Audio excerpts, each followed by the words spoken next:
Hey, what's up, Bills Mafia? Welcome to another episode of Circling the Wagons, a Buffalo fan base podcast. I am your host, Nate. Guys, thank you so much for joining us on this first ever Buffalo fan base YouTube video cast, whatever you want to call it, podcast episode of Circling the Wagons. We're excited, especially not only that this is our first time doing a podcast on the YouTube channel here, but this is the first time we've talked Buffalo Bills this season and they won. So this is going to be an excellent show. A lot of good stuff to talk about. Lots of exciting stuff as a Bills fan. And then also, we'll talk about some other things, maybe things that weren't 100% perfect, things that we could obviously work on, the Bills could work on rather, and go from there. So I'd like to join my co-hosts, John and Mike, to the stage. John, what's going on, brother?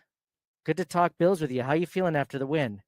Feeling pretty good. Can you hear me, Nate? Yeah, I hear you loud and clear, buddy. Awesome. I had some issues earlier where I couldn't hear you guys. I'm good now.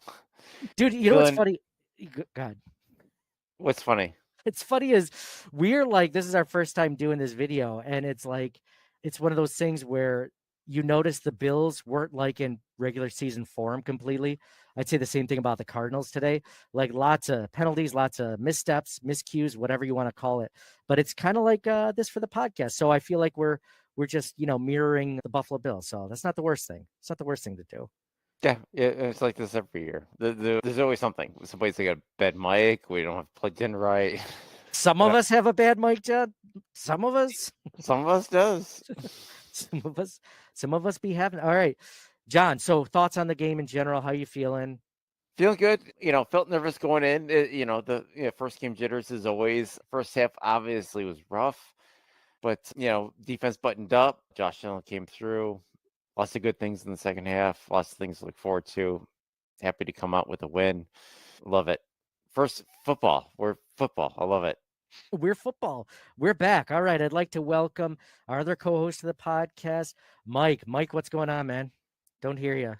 Preseason form. No, just kidding. Regular season form. I loved it. It's been too long without football, and to have a win the first week, outstanding. Yeah, it feels good. This game was kind of I looked at the spread before the game. It was 6.5 points. And I was thinking, with the Bills, with so many new pieces on their offense and defense, first time play caller and Bobby Babich, like things go new special team stuff, Tyler Bass, the thing about him, going around the preseason, I was like, this is going to be a closer game than I think people thought. But I mean, it came down to basically the last drive. So this was a tough game. It wasn't a pretty game by any means, but as bad as the officiating was, it was bad both ways. I think that you could argue the Bills got away with a few, particularly at the end of the game, which I'm fine with because the Bills aren't used to getting those calls. So I'm excited. I wasn't upset with how bad it was at the end because a win is a win. Everything's ugly this time of year. I mean, the Bengals lost to the Patriots, for God's sake. I mean, things happen this early. So to walk away with any win, I'm happy with it. Yeah, I think we expected them to spread the ball around, but both tight ends caught a pass. Every wide receiver caught a pass, and then as did Cook and Ray Davis. So they definitely spread it around. I think it was great. They ran the ball well, as they should. The Cardinals defense isn't the best. I think the first half, the problem was the Cardinals had the ball for so long, which, 10 possession. But defense buttoned up in the second half, and that really helped out a lot. So I think there was a lot of miscues for both teams and a lot of miscues for refs against both teams. So it is what it is. They came out with a win, and I'm really happy about it. Dude, I like that you brought up the second half defense because I know we're going to do, for those that aren't familiar with our podcast or anything that we've done before in pregame, postgame, whatever, on our postgame recap, we usually go over stats of the game, Sweet Sassy Molassy plays of the game, our Wall of Fame and Wall of Shame. And to be honest, like I think I didn't give it my Wall of Fame, but Bobby Babich's adjustment in the second half. Granted, hopefully, it wasn't because Sean McDermott took over the play calling that it was really Bobby Babich, but I mean, he buttoned it up. I mean, they went from being up 17-10 in the first half to the Cardinals really only scoring 4 points in the rest, or I'm sorry, 3 points the rest of the game, because that other touchdown was off of a kick return. So, I mean, say what you will, like Bobby Babich's defense like buttoned up in the second half. They went from 17-10 to basically only scoring another field goal. That's pretty good. I'll give him the nod there. And on defense, like we were talking about, like pass rush and stuff like that. I was tweeting out in the beginning of the game. By the way, if you're not following us, please do at CTW Pod. But the Bills weren't able to get any pass rush on Kyler Murray, and that changed in the second half. The Bills were finally able to generate some pressure. Greg Rousseau had a great game. I think the Bills' offense in general wasn't like not clicking. They just didn't have a chance to really get the ball in the first half because the Cardinals were sustaining long drives, and it was a big defensive issue. And then they found a way, and they got their confidence back. So I'm happy. Let's go quickly into stats of the game. Stats of the game. Arizona, let's go to start with Buffalo. Josh Allen, 18 for 23, 232 yards, 2 touchdowns, 0 interceptions. He did have that one fumble, probably really one of his only bad plays of the game, besides maybe that missed pass to, who was that? Marquez Valdez-Scantling for a first down on third down in the second half. I think those 2 plays were probably his only miscues of the day, really. James Cook, the leading rusher for the Bills, 19 carries for 71 yards. Captain Cook. Josh Allen, 9 carries for 39 yards, 2 touchdowns. Ray Davis, 3 carries for 13 yards. Ty Johnson, who left with an injury, at 2 carries for 7 yards. Keon Coleman, the leading receiver for the Buffalo Bills. Keon Coleman, 4 receptions on 5 targets for 51 yards. Khalil Shakir, 3 receptions on 3 targets for 42 yards and a touchdown. James Cook, 3 for 3, 32 yards. And Mac Hollins, 2 for 2, 25 yards. And like John mentioned, so many people getting the ball today. 1, 2, 3, 4, 5, 6, 7, 8, 9, 10 receivers. 10 people catching the ball on the offense, which is pretty darn good for the Buffalo Bills. So on the Arizona side of the ball, Cardinals, Kyler Murray, 21 for 31, 162 yards, 1 touchdown, 0 interceptions. Kyler Murray also was the leading rusher for the Cardinals, 5 attempts for 57 yards. That's something they definitely stopped in the second half too, by the way, was letting Kyler Murray get those really big chunks. And I'm kind of surprised that the Cardinals didn't use a little bit more of him running, because he is so dangerous when he has the ball in his hands. Let's see. Greg Dortch was the leading receiver for the Cardinals, 6 receptions on 8 targets for 47 yards. James Conner, Trey McBride, then something DeMarcado as the other leading receiver. So yeah, lots of stuff there. So that's what stats of the game. Now let's go into our favorite play of the game. Let's go into Sweet Sassy Molassy plays of the game. Now, Sweet Sassy Molassy play of the game, for those that aren't familiar, is our favorite play of the game. It can be the most important game or the most important play. It could be one of the least important plays. You just really like it a lot. So, John, I'll start with you. Sweet Sassy Molassy play of the game in this Buffalo Bills victory over the Cardinals. I forgot about this segment. I wasn't prepared.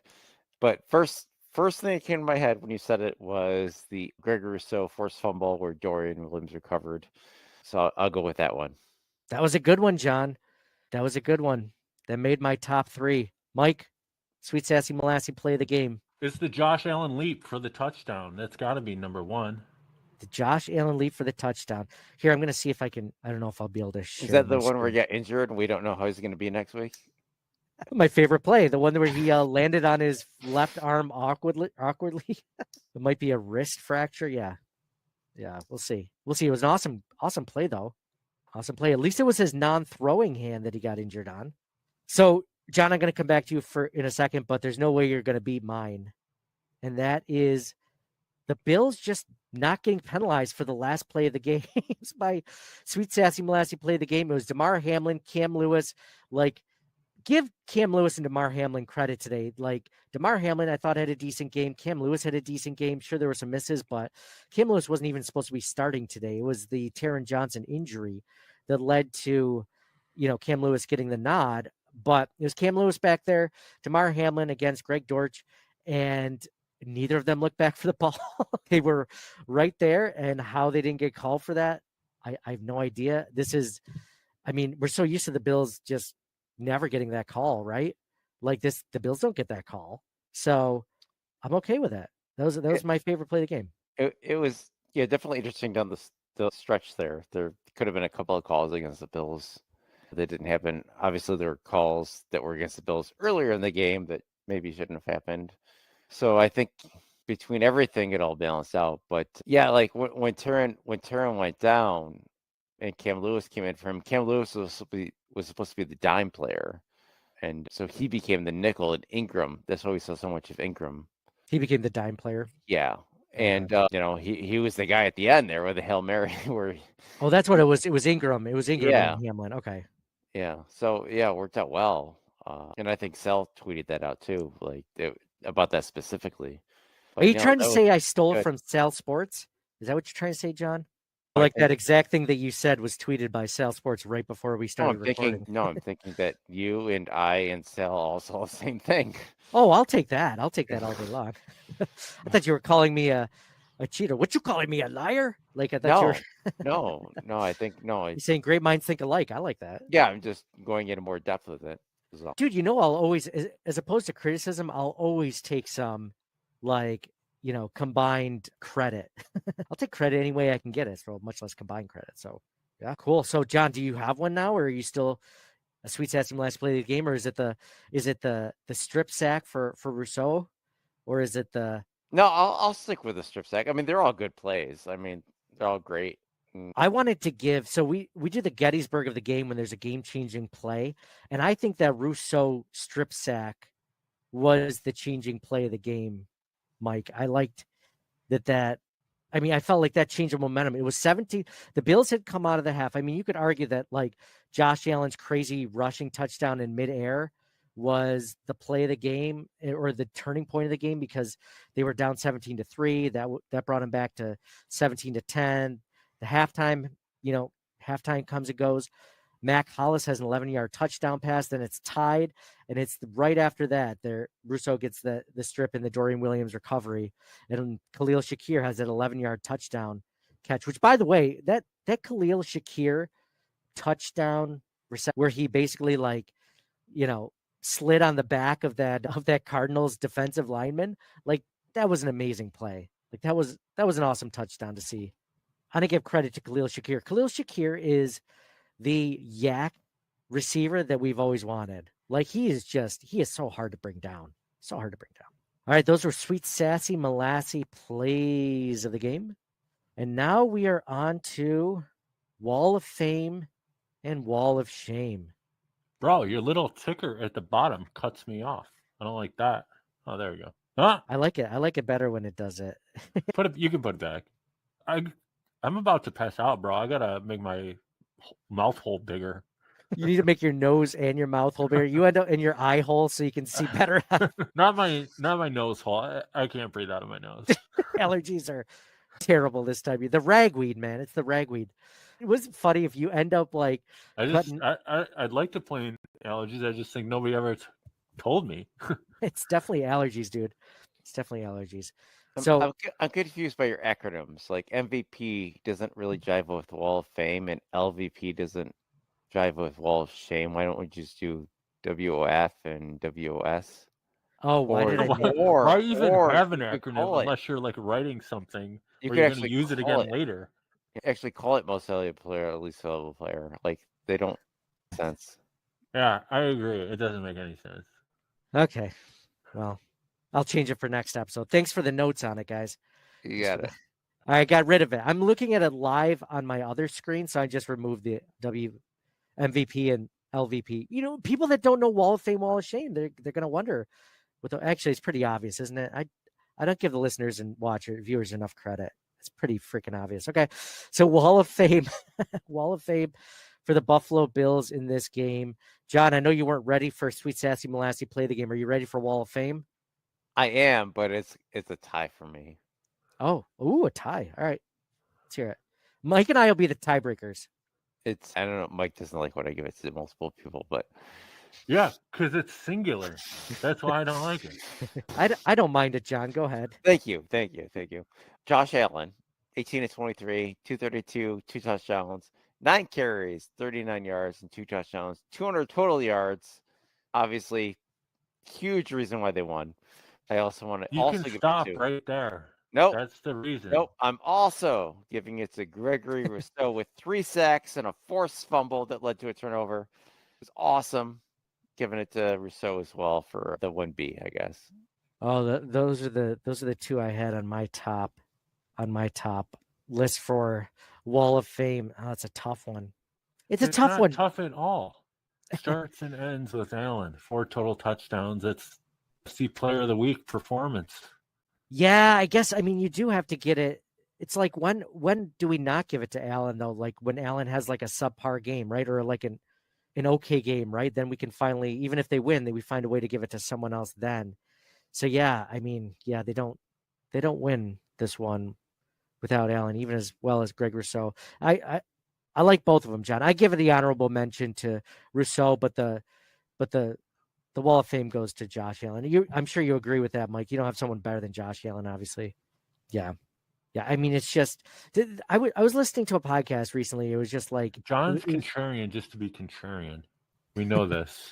I was listening to a podcast where they were talking about Josh Allen and like wishing that he didn't have to be superhuman in order for the Bills to win regularly. And I kind of got that feeling today. Like, what was nice about the Bills in general is they didn't like waver. They were down 17-3. And normally what would happen, like I think in previous seasons, maybe even as early as last season, like Josh would just start to be like, all right, I need to put the team on my shoulder and I'm going to like just step back and chuck it, right? Like just, and he didn't take a lot of deep passes today. There's a lot of run plays, a lot of short to intermediate passes, and he didn't press, which I thought was a really good thing for Josh Allen to not do.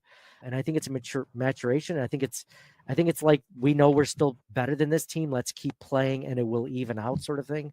And it did. So Well, yeah, they fell into the hole so early, I think, too. You knew you had a ton of time left. You score quickly before the half, and then right, you get the ball back, double dip, and like it's tied again.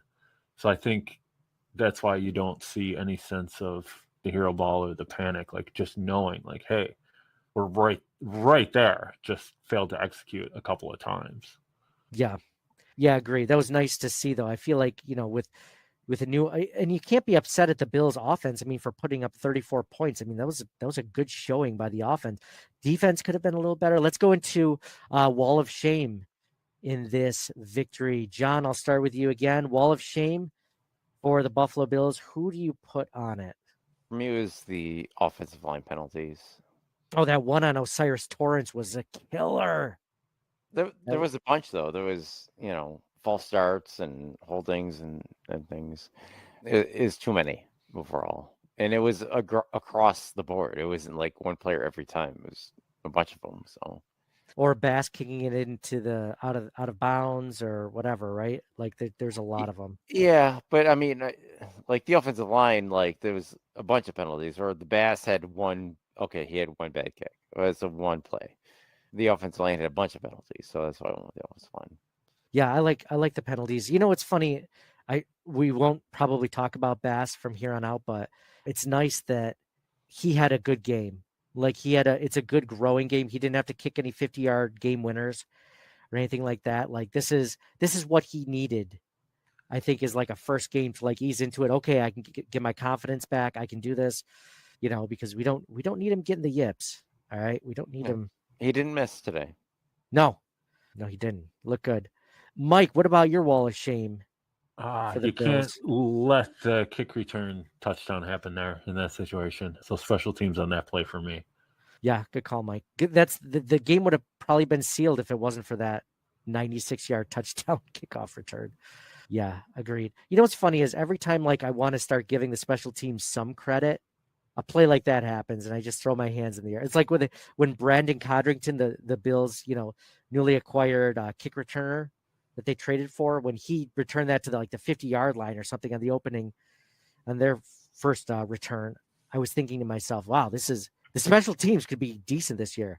And then the kickoff return happened. I'm like, all right, well, all right, back to frustratingly, insanely upsetting, back to their ways of being super inconsistent and mostly bad over good. So we'll see. We'll see if that changes. I agree 100%. Like coming into this season, I was down on the kick coverage and down on the kick returning.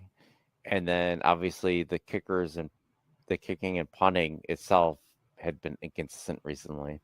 And the same exact thing. Codrington returned the long thing. It's like, oh, I got excited. And then, the kick coverage failed on the other one. We don't know if Bass was supposed to kick it out of the end zone on that play or not. And the whole thing. It's frustrating. But on the other side, it's like during like the drought years, that was the only thing they were good at with special teams. And it's like, well, I guess I'd rather have a good offense and defense than special teams if I had to pick. But it's just frustrating overall. Yeah, special teams is a good one to put on the wall of shame. I was gonna put on the wall of shame like Bobby Babich's first half play calling, but then again, like he made up for it in the second half. So if I gave him his first half the wall of shame, I got to give the second half the wall of fame. But I'm gonna go with penalties. I was gonna go with the refereeing, but it was kind of bad both ways. So it doesn't feel fair to just give it to the refereeing in general, because I mean there were more bad calls against the Bills than there were against the Cardinals, but the last one, I don't know if it was truly a pass interference penalty or if I'm just so used to seeing that against the Bills being called that like I was just expected it. You know what I mean? Like I don't know if that truly was or not. We're just used to always seeing that flag come out for that last throw, Yeah, I don't think that last throw was worthy of a penalty, but like was it the play before where the receiver fell down and we made contact, or 2 plays before? They That didn't call could it. have been a penalty. I'm surprised they didn't call that one. Dude, isn't it crazy that like, I mean, we didn't go over this in stats because we only went through like the first 4 or 5 Arizona Cardinals. I mean, the last person on the stat sheet is Marvin Harrison Jr. with 1 reception on 3 targets for 4 yards.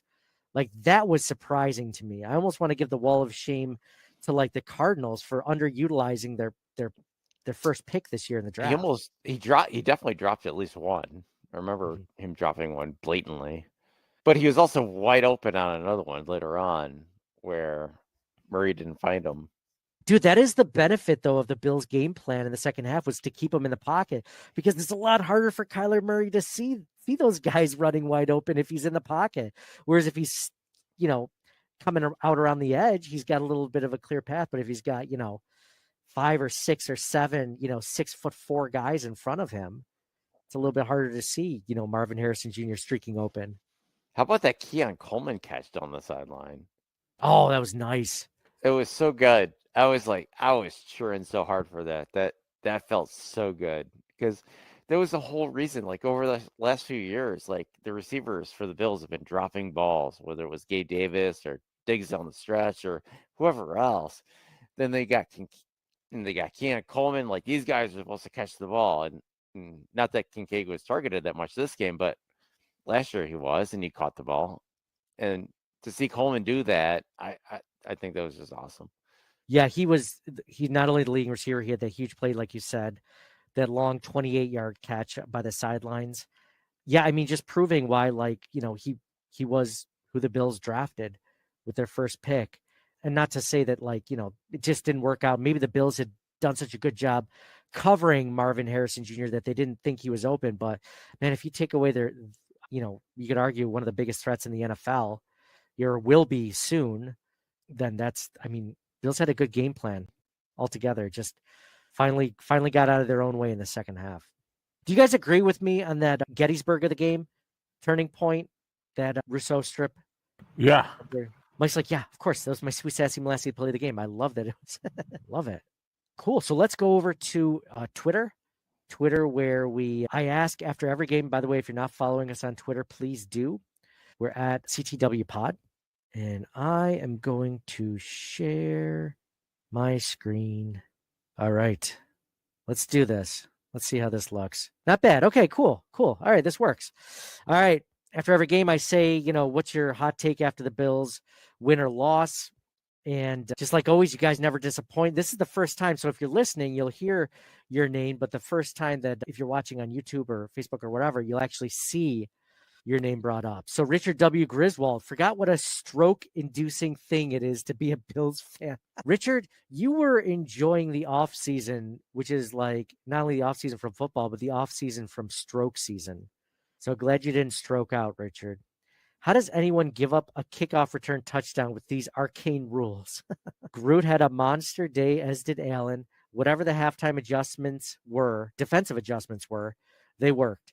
Props to Coach Babich. Even Vaughn got in the act. Yeah, Vaughn actually lucked himself into a sack somehow. So Buffalo Dill says, better get our shit together, and I'll give Josh Allen my left hand if he needs it.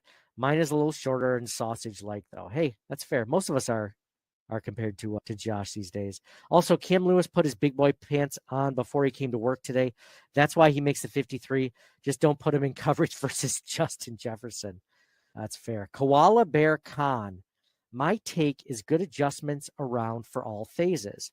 Offense got their spark back. Defense made big plays to stop the Cardinals' drive in the second half. Special teams, Bass making field goals when called. However, he did give a scare when he kicked that one kickoff out of bounds. Yeah, no kidding. Anthony says, at least we aren't Carolina Panthers fans. Charles Byrne says, a sloppy win. I feel and I wish Josh Allen would stop leaping into the air. One of these days, he is going to get really get hurt. Josh, you're not 22 anymore. That's fair. That's a fair point right there. Guys, I know it's like Josh Allen's fine. He'll probably play next week. But do you ever see those and you're just like, man, just slide? Of course, he could probably get his head taken off that way too, but just slide, right? It gets hard to, he's a competitor. And then, like, how do you distinguish, like, which game is, like, you're trying to win the game. You're trying to get a touchdown. He's diving in at the end zone. So, I don't know. He thinks he can do it, and he did it. It just didn't come without a price, It was an awesome play. And, the NFL is tweeting it out, everywhere, and it's like, big for the league. But, yeah, I mean, eventually Cam Newton was doing a lot of that, too, earlier in his career. When he got to, I want to say about Josh Allen's age, maybe 29, that those plays stopped happening. Not saying that Josh is Cam Newton, but, I mean, he's huge like Cam Newton. He's strong like the guy. Well, Newton had that injury too. That injury caused by getting hit because he was running the ball. Well, I don't remember. He had that huge career-ending injury. I can't remember what it was for. No, was he in the pocket when that? But no, though he did have injuries. Bill Lapp, Khalil Shakir is wide receiver 1. Oh, I like that take. We didn't see enough of Curtis Samuel or Marquez Valdez-Scantling, but maybe there's a reason for that. So he says Khalil Shakir is wide receiver 1. I love him breaking tackles after the catch, and our receiver room is terribly underrated. Coleman, Curtis, and Khalil are going to have a good year. CCK. Collins had a good game for the fourth wide receiver. Collins? Both his catches were good. The one for the touchdown was really good. See, this is one of those things where, like, the Bills might not even have a wide receiver 1. So that's the only reason I was, not grabbing onto what Bill was saying, because, they might actually be telling the truth when they say everyone eats in this offense, because Dalton Kincaid, who we kind of thought was going to be the wide receiver 1 for the Bills this year, had, 1 reception on 2 targets. Yeah. So. And Knox only had 1 reception too. It was really spread around. 2 running backs had catches too. Definitely. All right. Who else do we have on Twitter? Now, YouTube, they can actually see if I'm going to be like scrolling past and be like, that's not good enough. Karen Poole says it's going to be a long, stressful season of close games with Allen carrying this team on his back. LOL. Yeah, it's going to be but I feel like that's every season. Shannon says the offense is very different. It's also good. I feel like, do you guys get the feeling that today's offense was a lot different than last year's offense? I'm trying to think of like big differences, but I mean, it was nice because they had a lot of throws out of the backfield, which I think was a thing in the second half of the year when Joe Brady took over, which is kind of nice.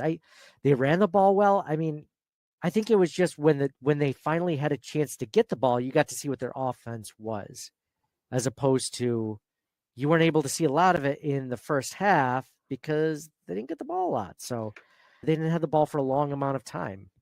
Yeah, I think it was well balanced. It was, run and pass. I don't know what the numbers were, but it seems like it was well balanced. And then when they did pass, it was spread around a lot. So I think that's really a good thing to have, be able to do anything. Couldn't you see? Now, I'm not trying to draw up speculation or whatever, but couldn't you see if that was their identity for the offense in the second half of last year, and Stephon Diggs wasn't as big of a part of it as he normally was, and they're like, yeah, we're going to keep doing more of that, Stephon. He'd be like, all right, I'm out. Like I don't like this offense. I don't like, the way it's being done or whatever. Like he could easily have been like, saw that and said like, that's not for me. That's fine. Did he get 2 touchdowns today? Yes, he did 2 touchdowns today. He looked good. He looked good. We didn't get rid of him because we thought he was bad, right? Yeah, I mean, he's good. They got a second-round pick next year. Yeah. Yeah, I mean, Diggs, you got to understand. And they got out from a lot of money next year. They ate it this year, but next year they get money back. Yeah, definitely.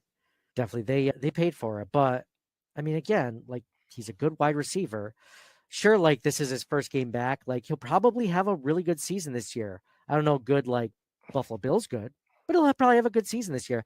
And then, he'll have a good season next season. And then, from there, we'll see. But yeah, well, it's interesting because, like, the Texans took him basically on a 1-year rental the way they did it. And Nico Collins and Tank Dell are probably the top 2 receivers on that team. So, like, over the course of the season, when you divvy up the stats, I don't know if Diggs is going to be.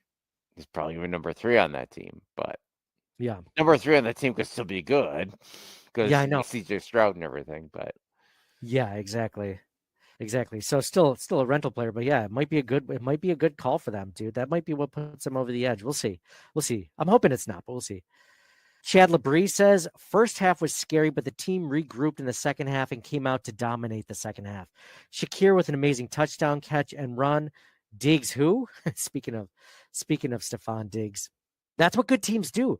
How many years, especially during the drought, did we watch the Buffalo Bills act like the Arizona Cardinals today, where like they're an underdog, they come in, they put up some points quickly, but then they always eventually used to just kind of cough it up, find a way to lose in the second half of the game.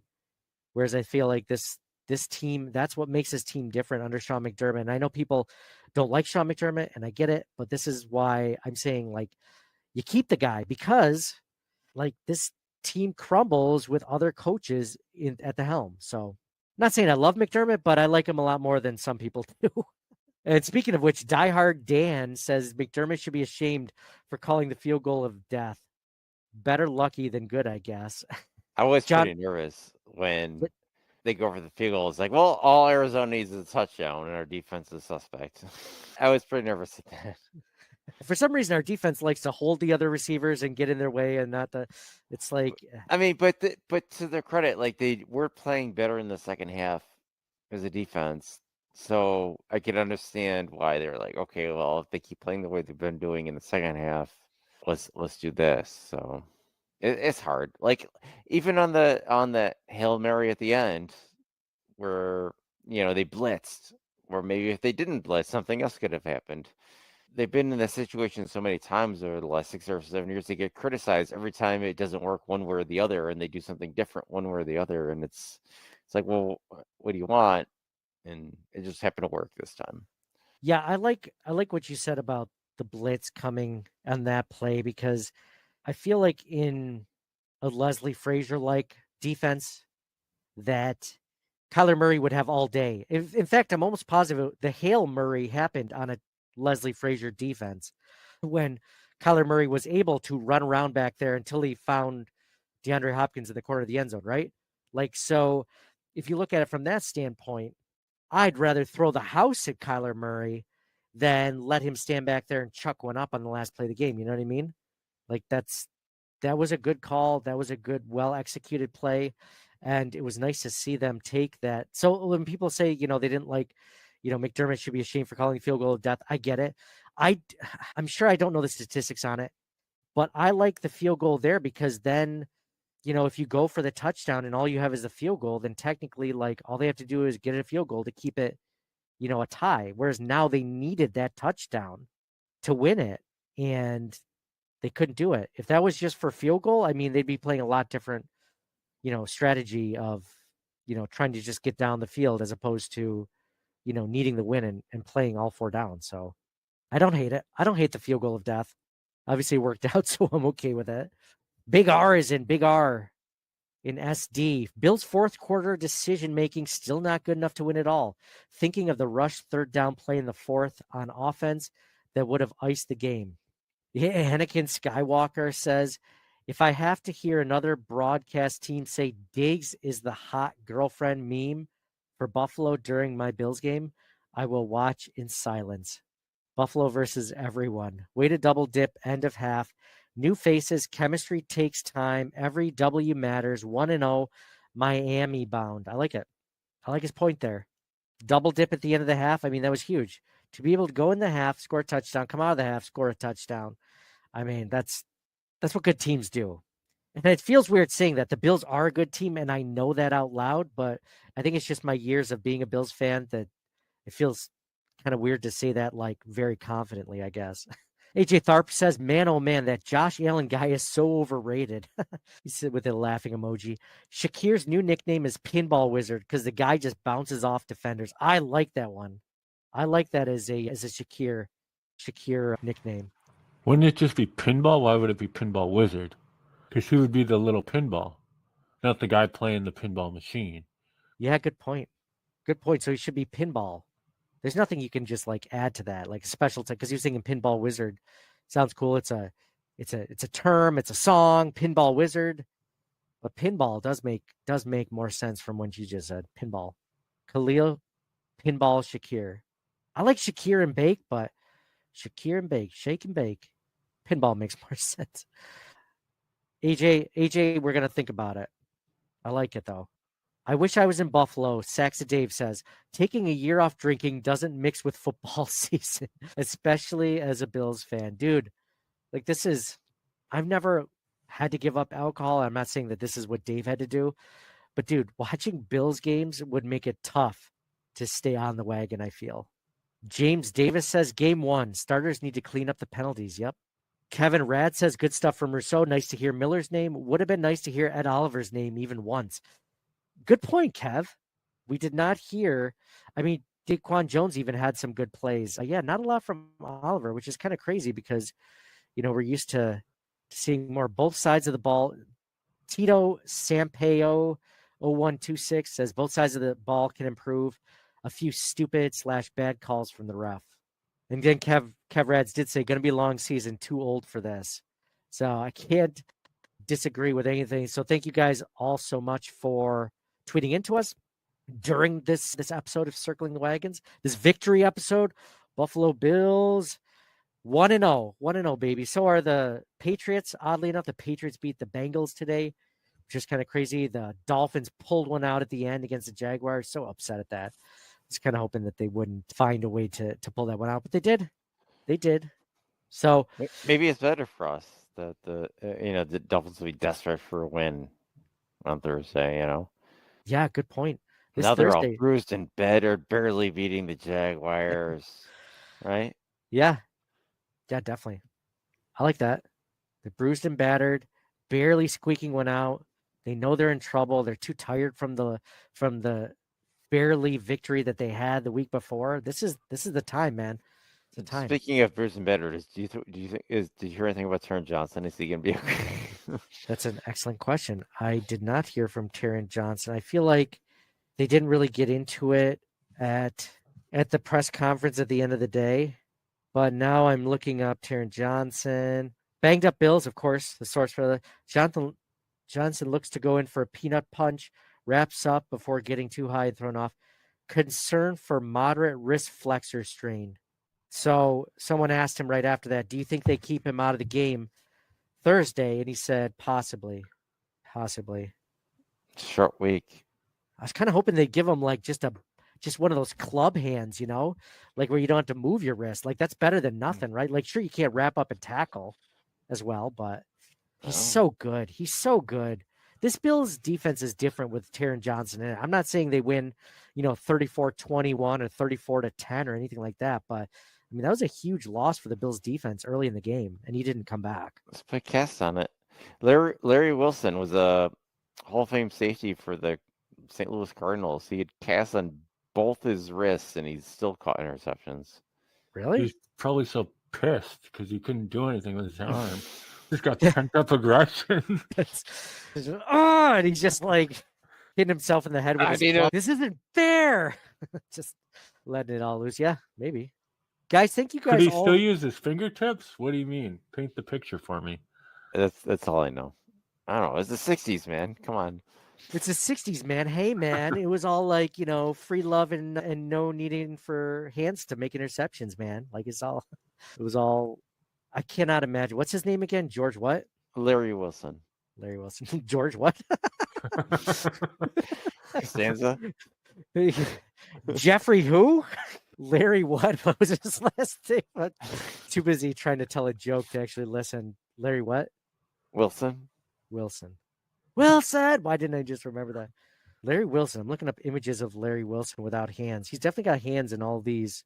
No, he had casts. No, he broke his wrist or something, or his hands or whatever. But he still caught an interception. Played for the Cardinals. Oh, in that one game or all throughout his career? I don't think through his whole career. I think it was just a game or two. But still impressive. John, I'm not wanting to call you a liar or anything, but I can't find. I've just looked up Larry Wilson bandages, and I don't see anything. No, look up Larry Wilson Hall of Fame. Oh, well, I'm not saying he didn't get to the Hall of Fame. Injury. Be funny, I check it out, and the reason why he had those is because he had no hands the whole time. He passed away just 4 years ago. Jeez. Yeah, every picture I see of this gentleman is... Yeah, St. Louis Cardinals, 1960 to 1972. Hall of Fame career. Is a good-looking guy. Looks like Scott Bakula, man. I should share my screen. There we go. Wilson is renowned for not only playing, but intercepting a pass with casts on both hands due to broken wrists. End quote. Scott Bakula, right? More of a John Kerry. Larry Wilson's safe start. I feel like this might be like a guy who owns his own. Looks like a different. Wait, you're telling me that guy's not this guy? Wait a minute. Larry Wilson could be a common name. No, he just started his own. Age comes for us all. Yeah, definitely. Death comes for us all. No, I believe you, John. That's impressive. Never saw anyone catch a interception with two casts on. That's impressive.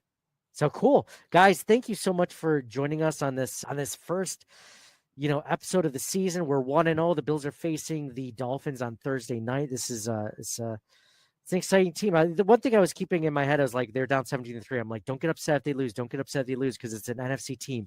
At least it's not an AFC divisional, opponent, which count for like basically 2 games. So this is the game that really matters. This game, they all matter. This game coming up though.